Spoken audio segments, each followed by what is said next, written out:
সুপ্রিয় শিক্ষার্থী, আমি মোসাম্মদ জেসমিন আরা, প্রভাষক, বাংলা বিভাগ, সরিবাড়ি মহাবিদ্যালয়, মিঠাপুকুর রংপুর থেকে তোমাদের সকলকে স্বাগত জানাচ্ছি আজকের অনলাইন ক্লাসে।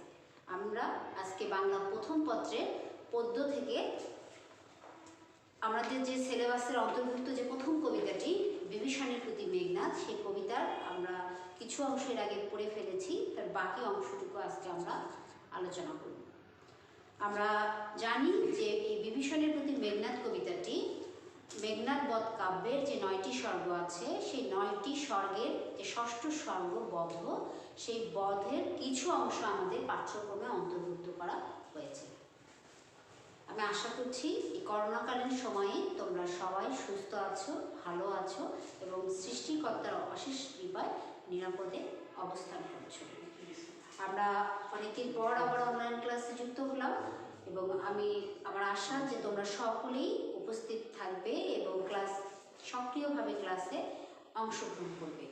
আমরা যে অংশটুকু পড়িয়ে ফেলেছি, বা আমরা যদি মেঘনাদ বধ কাব্য বা বিভীষণের প্রতি মেঘনাদ এই অংশটুকু আলোচনা করি, মানে আগের অংশটুকু, তাহলে সেখানে আমরা দেখতে পাচ্ছি বা পুরো কবিতাটিতে আমরা দেখতে পাচ্ছি যে এখানে মেঘনাদকে যজ্ঞাগারে যজ্ঞরত অবস্থায় বিভীষণের সহায়তায় লক্ষণ সেই যজ্ঞাগারে প্রবেশ করেছিল এবং বিভীষণ যখন লক্ষণকে সহযোগিতা করেছিল, সেইটা দেখে তার প্রতি অর্থাৎ বিভীষণের প্রতি মেঘনাদের যে কথোপকথন, সেটি হচ্ছে আমাদের বিভীষণের প্রতি মেঘনাদ কবিতা। আমরা আগের দুটি ক্লাসে আমরা অনেকখানি অংশ পড়িয়ে ফেলেছি। আজকে আমরা বাকি যে অংশটুকু করার চেষ্টা করব। যারা বই কিনে ফেলেছ তারা বই খুলে আমার সঙ্গে যুক্ত হও।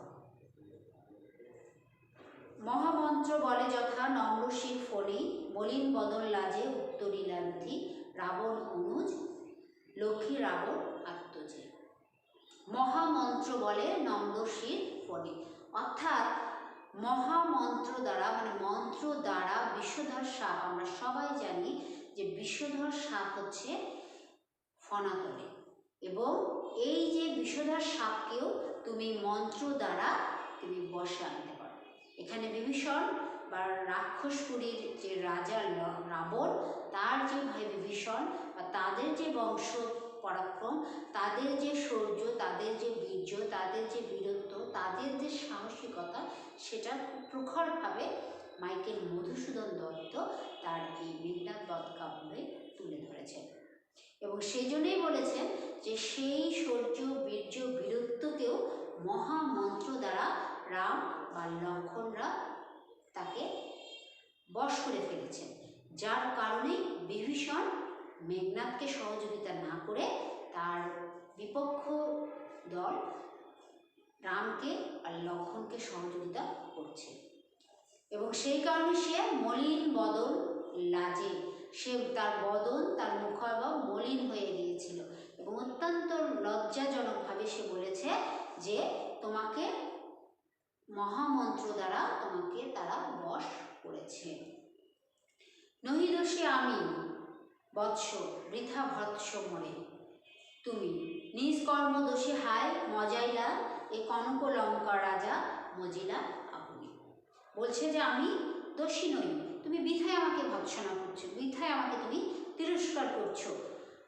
নিজ কর্মদোষে, তোমার নিজের কর্মদোষেই তুমি এই কলঙ্ক যে মানে রাজা, যে লঙ্কাপুরী, যে রাক্ষসপুরী, এটাকে তোমরা কলঙ্কিত করেছো তোমাদের নিজের কর্ম দোষী এবং তোমরা নিজেরা যেমন বিপদগ্রস্ত হয়েছ, একইভাবে তোমরা লঙ্কাকেও তোমরা বিপদগ্রস্ত করেছ।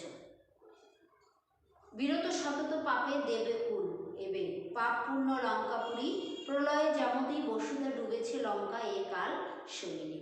যে দেবতারা আমরা দেখেছি মাইকেল মধুসূদন দত্ত তার মেঘনাদ বধ কাব্যে রাম এবং লক্ষণকে এখানে দেবতা দ্বারা, এবং বিভীষণ বলছে যে দেবতারা সবসময়ই পাপ থেকে বিরত থাকে, তারা কখনই পাপ করতে পারে না এবং তোমরা নিজেরা এই লঙ্কাপুরীকে পাপে পূর্ণ করে ফেলেছ এবং প্রলয়ে যেমতি বসুধা, যে প্রলয় হলে, ঝড় হলে যখন পৃথিবী যেমন ডুবে যায়, তোমরা সেই রকমভাবেই এই লঙ্কাপুরীকে তোমরা ডুবিয়ে ফেলছো, ধ্বংস করে ফেলছো, বিনাশ করে ফেলছো, নষ্ট করছো তোমাদের পাপের দ্বারা।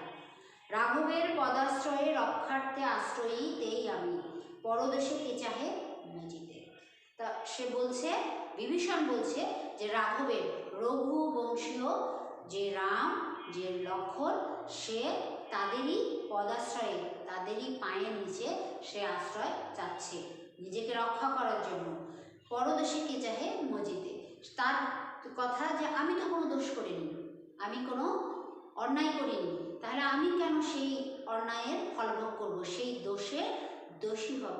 সেই জন্য সে বলছে পরদোষে কে চাহে মজিতে, পরের দোষে কে মজিতে চায়।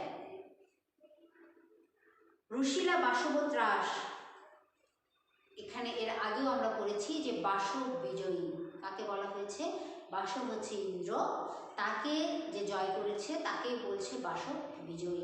আর এখন বলছে বাসব ত্রাস, যে বাসবের ভয়ের কারণ কে, মেঘনাদ।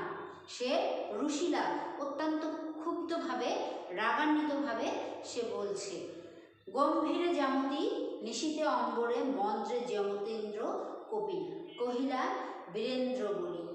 তখন মেঘনাদের যে রাগ হচ্ছিল এই বিভীষণের এই কথাগুলো শুনে, সেই রাগের যে বহিঃপ্রকাশ সেটা মাইকেল মধুসূদন দত্ত অত্যন্ত সুন্দরভাবে, আর শুধু মাইকেল মধুসূদন দত্তই নয়, আসলে প্রত্যেকটি কবি, প্রত্যেকটি লেখকেই যে সুন্দর সুন্দর উপমা, সুন্দর সুন্দর রূপক, সুন্দর চিত্রকল্প ব্যবহার করে সামান্য একটি বিষয়কে অতীব সুন্দর, অতি মনোমুগ্ধকর এবং এত মানে আকর্ষণীয় করে তোলে যে আমরা সেটাতে বিমোহিত না হয়ে, মুগ্ধ না হয়ে, সেটা রস আস্বাদন না করে আমরা কিন্তু ক্ষান্ত হই না।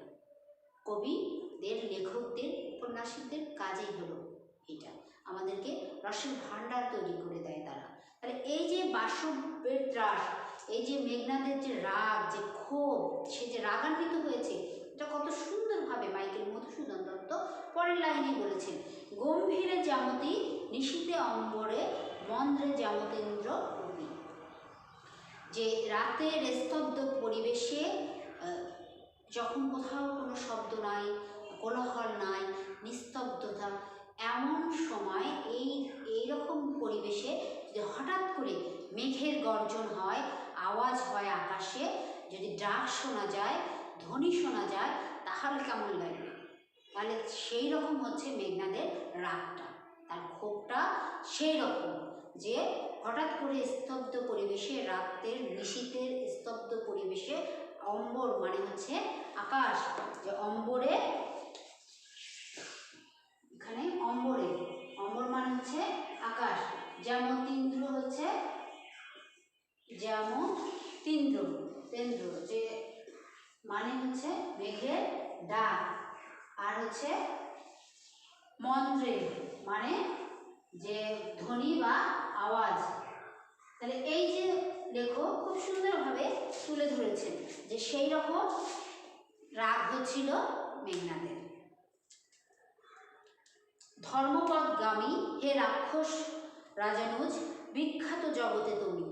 তারপরে সে বিভীষণকে উদ্দেশ্য করে বলছে যে তুমি হচ্ছে ধর্মপদগামী হে রাক্ষস রাজানুজ, মানে রাজা, রাক্ষস রাজা যে রাবণ, তার অনুজ, তার ভাই, ছোট ভাই, সহোদর ছোট ভাই বিভীষণকে লক্ষ্য করে বলছে বিখ্যাত জগতে তুমি, তুমি বিখ্যাত জগতে বিখ্যাত, কোন ধর্মমতে কহদাসে শুনি, জাতিত্ব, ভ্রাতৃত্ব, জাতি এ সকলে দিলা জলাঞ্জলি।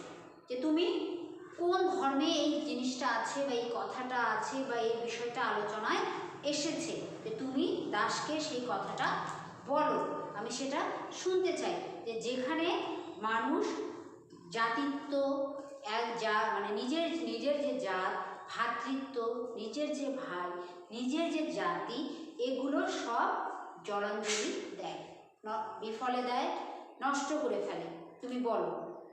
ভ্রাতৃত্ব, জাতি এ সকলে দিলা জলাঞ্জলি, শাস্ত্রে বলে গুণবান যদি পরজন, গুণহীন স্বজন তথাপি নির্গুণ স্বজন শ্রেয়। এটা শাস্ত্রের কথা। শাস্ত্রে বলছে যে যদি গুণবান যদি পরজন হয়, যে পরজন মানে অন্য মানুষ যদি গুণবান হয়, তার চেয়েও বেশি হচ্ছে আপন গুণহীন স্বজন। স্বজনের যদি গুণও না থাকে, আপনজনের, আত্মীয়ের, ভাইয়ের বা জাতির যদি গুণও না থাকে, তারপরও সে হচ্ছে শ্রেয়।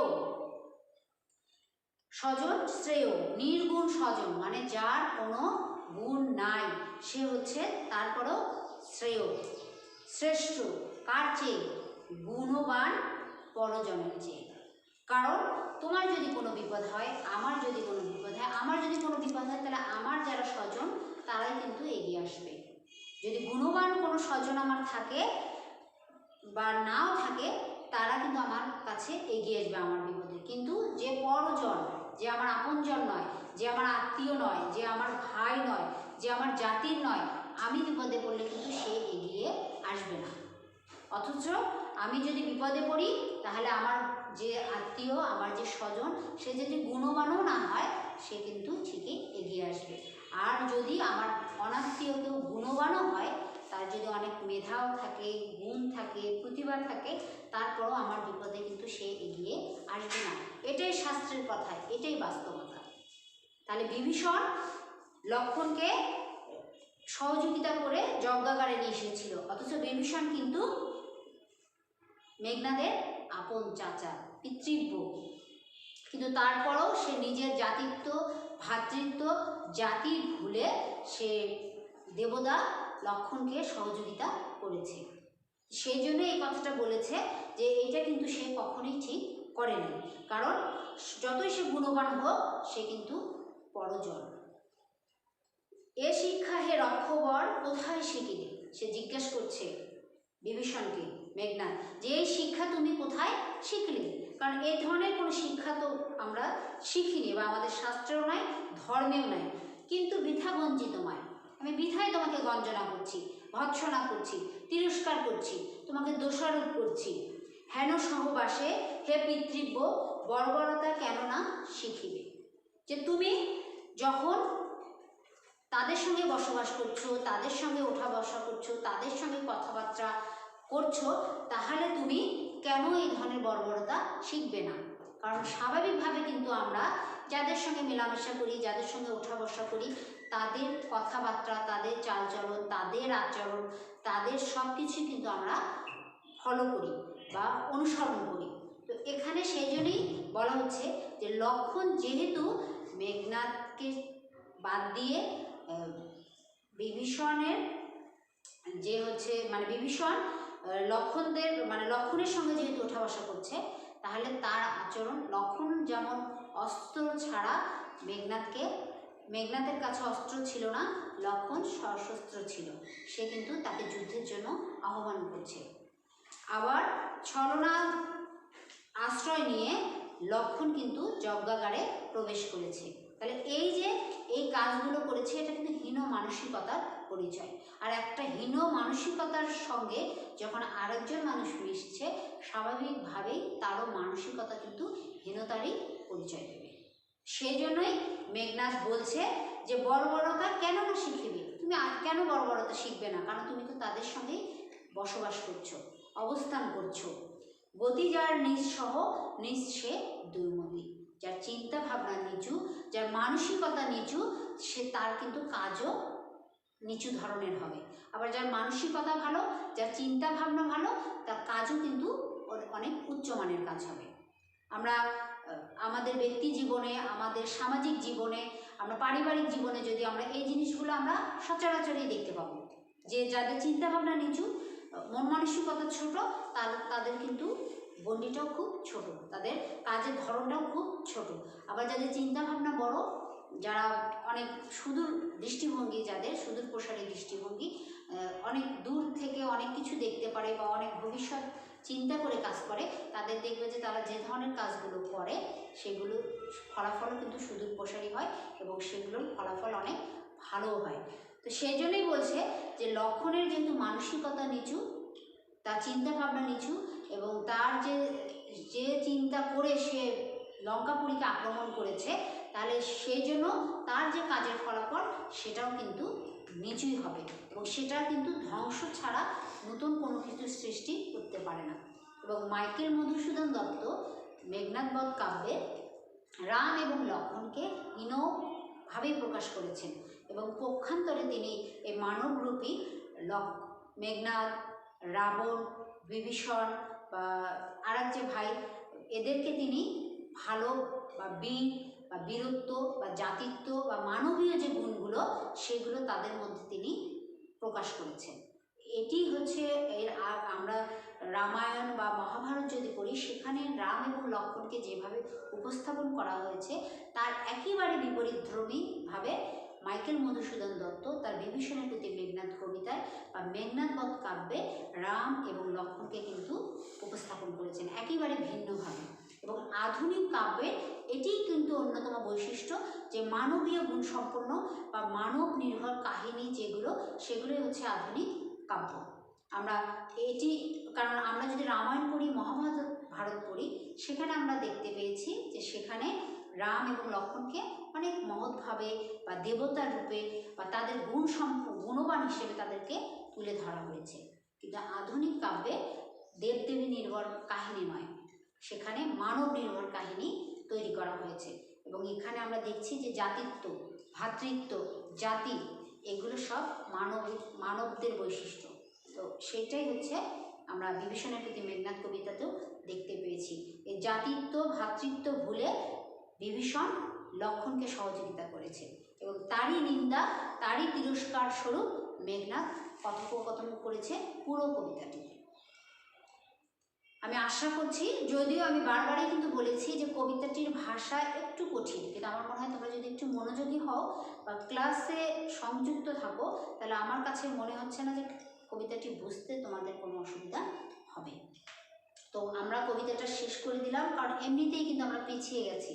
এই করোনার কারণে আমরা কিন্তু সব পাশেই, মানে অর্থনৈতিক অবস্থা বলো, বাংলাদেশের যে কোনো সামাজিক, অর্থনৈতিক, তারপরে শিক্ষা, আমরা সব পাশে, স্বাস্থ্য, সব খাতে কিন্তু আমরা খুবই পিছিয়ে যাচ্ছি, এবং শুধু আমরা না, পুরো বিশ্ব পিছিয়ে আছে। তো এই জন্য আমাদেরকে কিন্তু সময়ের সঙ্গে আবার তাল মিলাতে হবে, নাহলে কিন্তু আমরা আরও পিছিয়ে পড়ব। তো এই জন্য আমি আশা করব ক্লাসের সঙ্গে সঙ্গে তোমরা তোমাদের পাঠ্যক্রমও শেষ করে ফেলবে, তাহলে আমরা সময়ের সঙ্গে বা করোনার যে গ্যাপটা সেইটা আমরা পূরণ করতে পারবো। ঠিক আছে, আমরা আগামী ক্লাসে পরবর্তী যে কবিতা আমাদের সেটি করব। আজকের মতো এখানেই বিদায় নিচ্ছি। সবাই ভালো থেকো, সুস্থ থেকো, আল্লাহ হাফেজ।